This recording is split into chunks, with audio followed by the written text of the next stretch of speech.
Guten Tag an alle. Ich bin Peter und ihr hört Wow Spoken German.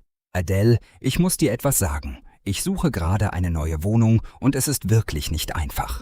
Guten Tag, liebe Zuhörer. Willkommen bei Wow Spoken German. Ich bin Adele. Oh, Peter, eine neue Wohnung. Das ist aufregend. Aber warum ist es so schwierig für dich? Ja, weißt du, ich wohne jetzt seit 5 Jahren in meiner alten Wohnung. Aber die Wohnung ist zu klein geworden. Ich brauche mehr Platz. Und die Miete ist auch sehr teuer geworden. Das kenne ich. Viele Menschen in Deutschland haben das gleiche Problem. Die Mieten steigen immer weiter. Liebe Zuhörer, habt ihr auch schon einmal eine neue Wohnung gesucht? Schreibt es in die Kommentare.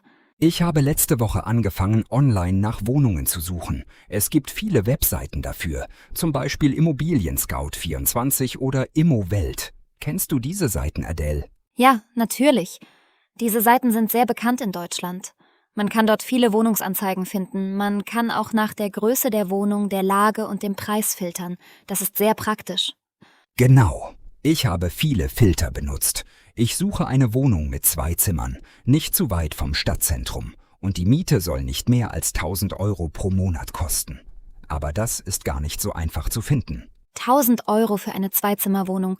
Das klingt wie viel. Aber in vielen deutschen Städten ist das eigentlich wenig. Besonders in München oder Frankfurt ist die Lage sehr angespannt. Liebe Zuhörer, wisst ihr, wie teuer Wohnungen in eurer Stadt sind? Das stimmt. Ich wohne in Köln.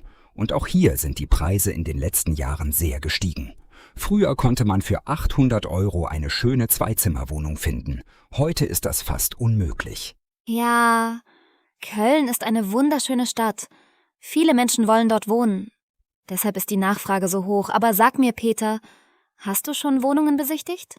Ja, ich habe letzte Woche 2 Wohnungen besichtigt. Die erste Wohnung war wirklich schön. Helles Wohnzimmer, moderne Küche und ein kleiner Balkon. Ich war sofort begeistert. Oh, das klingt wunderbar. Und warum hast du diese Wohnung nicht genommen? Weil es dort 15 andere Interessenten gab. 15 Personen. Alle wollten dieselbe Wohnung haben. Der Vermieter hat dann natürlich denjenigen ausgewählt, der am besten auf ihn gewirkt hat. Und das war leider nicht ich. Das ist so frustrierend. Das ist aber leider sehr normal in Deutschland. Wenn eine Wohnung gut und günstig ist, kommen sehr viele Bewerber. Liebe Zuhörer, habt ihr das auch erlebt? Schreibt es uns in die Kommentare. Wir lesen alles. Ja, und dann muss man eine Bewerbungsmappe zusammenstellen. Das ist wirklich viel Arbeit. Man braucht viele Dokumente. Das hat mich sehr überrascht, als ich das erste Mal eine Wohnung in Deutschland gesucht habe. Das stimmt. Für Wohnungsbewerber in Deutschland ist das ganz normal. Man muss dem Vermieter zeigen, dass man zuverlässig ist und die Miete zahlen kann. Kannst du unseren Zuhörern erklären, was man alles braucht, Peter? Natürlich. Also, als erstes braucht man eine Selbstauskunft. Das ist ein Formular, auf dem man persönliche Daten einträgt. Name, Beruf, Einkommen und so weiter. Dann braucht man auch die letzten 3 Gehaltsabrechnungen. Genau. Die Gehaltsabrechnung zeigt dem Vermieter, wie viel Geld man verdient. Und normalerweise muss das Einkommen mindestens das Dreifache der Miete betragen. Also wenn die Miete 900 Euro ist, sollte man mindestens 2.700 Euro netto verdienen. Das wusste ich gar nicht. Zum Glück verdiene ich genug. Aber für viele Menschen ist das ein Problem. Was braucht man? Noch, Adele. Man braucht auch eine Schufa-Auskunft. Die Schufa ist eine deutsche Organisation, die Informationen über die Kreditwürdigkeit von Personen sammelt. Wenn man in der Vergangenheit keine Schulden hatte und immer pünktlich gezahlt hat, dann ist die Schufa-Auskunft gut. Das mögen Vermieter sehr. Ah ja, die Schufa. Das ist ein sehr wichtiges Dokument. Ich habe meine Schufa-Auskunft schon bestellt. Zum Glück ist sie positiv. Und was ist mit der Kaution? Müssen Mieter in Deutschland immer eine Kaution zahlen? Ja, fast immer. Die Kaution ist eine Sicherheitsleistung für den Vermieter. Sie beträgt meistens 2 bis 3 Monatsmieten. Also, wenn die Miete 800 Euro ist, kann die Kaution bis zu 2.012 Euro betragen. Das ist eine große Summe.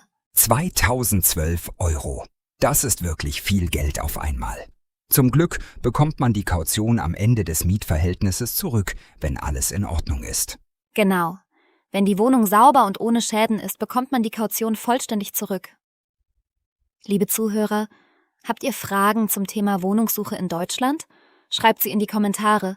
Wir helfen euch gerne. Also, ich habe dann auch die zweite Wohnung besichtigt. Diese Wohnung war nicht so schön wie die erste. Sie war kleiner und das Badezimmer war etwas alt. Aber der Preis war gut. Nur 850 € warm. Warm? Was bedeutet das genau, Peter? Vielleicht wissen das nicht alle unsere Zuhörer. Oh, guter Punkt. In Deutschland gibt es 2 Arten von Miete. Die Kaltmiete ist nur der Grundpreis für die Wohnung selbst. Die Warmmiete beinhaltet auch die Nebenkosten, also Heizung, Wasser und manchmal auch Müllgebühren. Bei der Warmmiete zahlt man also alles zusammen. Sehr gut erklärt, Peter. Das ist wirklich wichtig zu wissen. Wenn eine Wohnung zum Beispiel 600 € kalt kostet, können die Nebenkosten nochmal 200 bis 300 € obendrauf kommen. Das nennt man dann die Warmmiete. Liebe Zuhörer, merkt euch diesen Unterschied. Genau so ist es. Also zurück zur zweiten Wohnung. Ich habe dann eine Bewerbung eingereicht. Mit allen Dokumenten, der Schufa, den Gehaltsabrechnungen, alles komplett. Und? Hat der Vermieter sich gemeldet?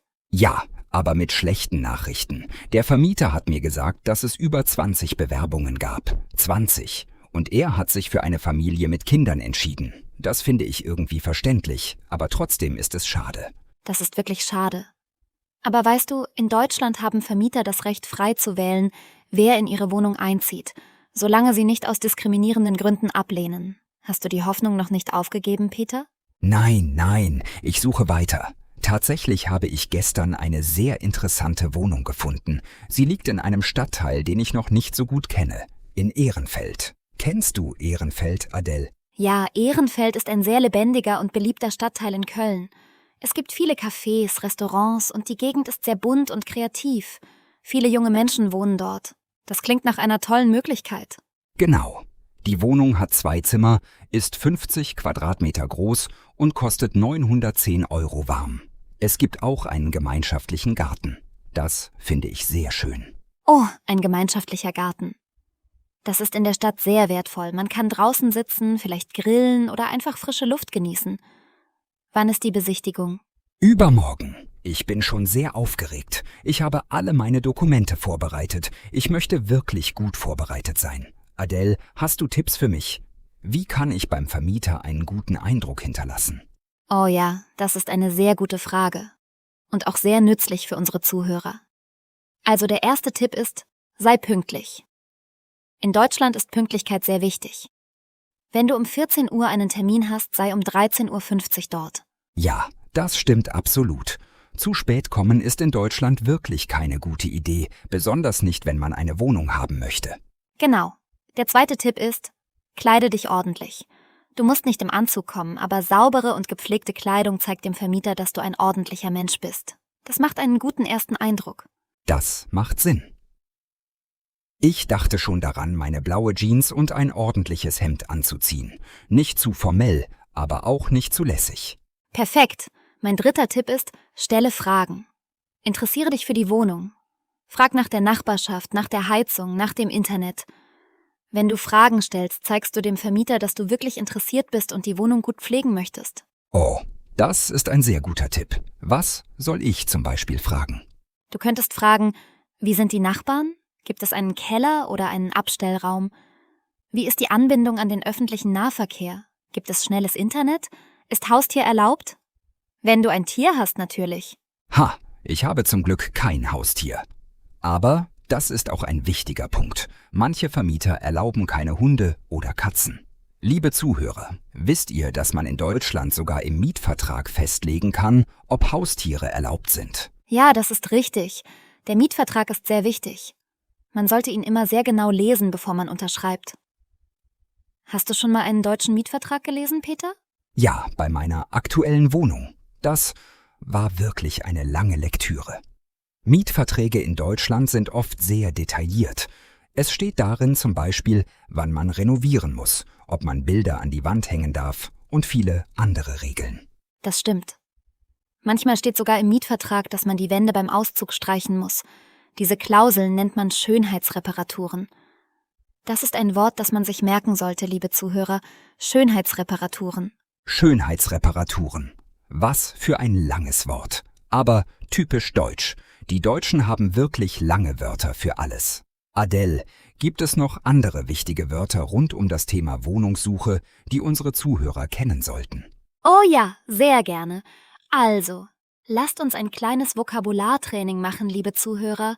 Das ist nützlich für euch. Erstes Wort, die Wohnungsanzeige. Das ist eine Anzeige, in der eine Wohnung angeboten wird. Man findet sie online oder in der Zeitung. Zweites Wort, der Vermieter oder die Vermieterin. Das ist die Person, der die Wohnung gehört und die sie vermietet. Auf der anderen Seite haben wir den Mieter oder die Mieterin. Das ist die Person, die in der Wohnung wohnt und Miete zahlt. Sehr gut. Drittes Wort, die Besichtigung. Das ist der Termin, bei dem man die Wohnung anschaut. Viertes Wort, der Mietvertrag. Das ist der Vertrag zwischen Vermieter und Mieter. Und fünftes Wort, die Nebenkosten. Das sind die zusätzlichen Kosten für Heizung, Wasser und so weiter. Sechstes Wort, die Kaution. Das ist die Sicherheitsleistung, die man zu Beginn zahlt. Siebtes Wort, das Wohnungsamt. Das ist eine staatliche Stelle, die Menschen bei der Wohnungssuche helfen kann, besonders wenn man Schwierigkeiten hat. Und achtes Wort, der Hausmeister. Das ist die Person, die sich um das Gebäude kümmert. Wunderbar, liebe Zuhörer, schreibt diese Wörter auf und übt sie. Ihr könnt uns auch in den Kommentaren schreiben, welche Wörter ihr noch lernen möchtet. Wir freuen uns immer über eure Nachrichten. Ja, bitte schreibt uns. Wir lieben es, mit euch in Kontakt zu sein. Und jetzt zurück zu meiner Wohnungssuche. Ich möchte euch auch noch etwas über die Lage einer Wohnung erzählen. Das ist nämlich sehr wichtig. Absolut. Die Lage ist oft genauso wichtig wie die Wohnung selbst. In Deutschland sagt man manchmal Lage, Lage, Lage. Das bedeutet, dass der Standort der Wohnung das Wichtigste ist. Was überlegst du dir dabei, Peter? Also, ich schaue zum Beispiel, wie weit ist es zum Bahnhof oder zur U-Bahn? Gibt es Supermärkte in der Nähe? Ist es ruhig oder laut? Gibt es Parks zum Spazierengehen? Das sind alles wichtige Faktoren für mich. Das sind wirklich gute Punkte. Und man kann auch schauen, gibt es Schulen in der Nähe, wenn man Kinder hat? Gibt es Arztpraxen? Wie ist die Verbindung zum Arbeitsplatz? Das alles beeinflusst die Lebensqualität sehr. Stimmt.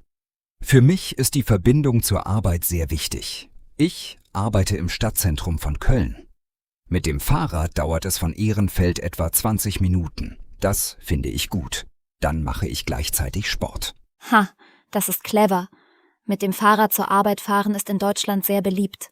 Viele Städte haben gute Fahrradwege. Und es ist gut für die Umwelt. Liebe Zuhörer, fahrt ihr auch manchmal mit dem Fahrrad? Schreibt es uns.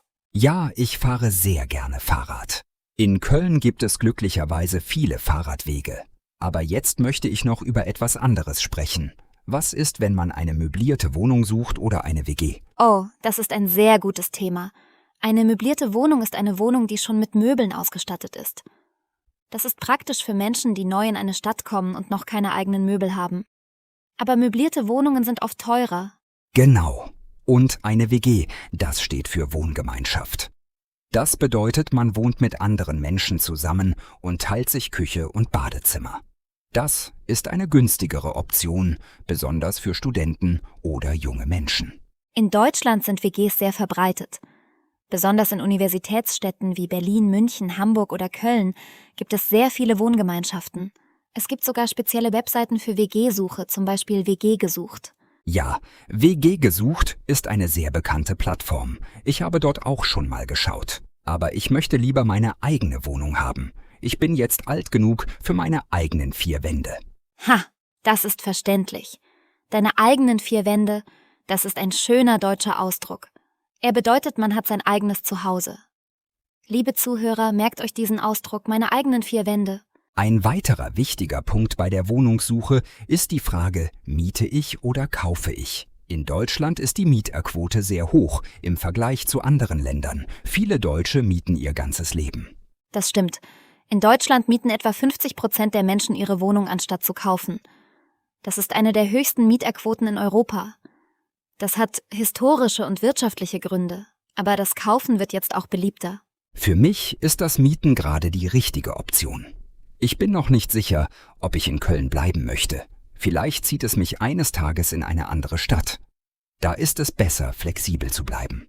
Das ist eine weise Entscheidung. Flexibilität ist ein großer Vorteil beim Mieten. Man kann einfacher umziehen, wenn sich die Lebensumstände ändern. Beim Kaufen ist das viel komplizierter und teurer. Genau. Also, ich hoffe wirklich, dass die Besichtigung übermorgen gut läuft. Ich bin aufgeregt und nervös zugleich. Adele, drückst du mir die Daumen? Natürlich drücke ich dir die Daumen, Peter. Liebe Zuhörer, auf Deutsch sagt man Daumen drücken, wenn man jemandem Glück wünscht. Das ist wie Fingerkreuzen auf Englisch. Ein schöner Ausdruck, oder? Ja, ein sehr schöner Ausdruck. Liebe Zuhörer, drückt auch ihr mir die Daumen. Ich berichte euch dann, wie die Besichtigung gelaufen ist. Schreibt in die Kommentare, viel Glück, Peter. Das würde mir sehr helfen. Ja, schreibt Peter in den Kommentaren. Das ist auch eine tolle Übung für euch.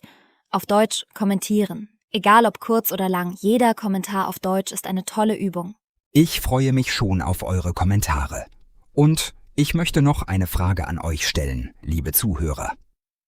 Sucht ihr gerade auch eine Wohnung oder habt ihr schon einmal in Deutschland gewohnt? Erzählt uns von euren Erfahrungen.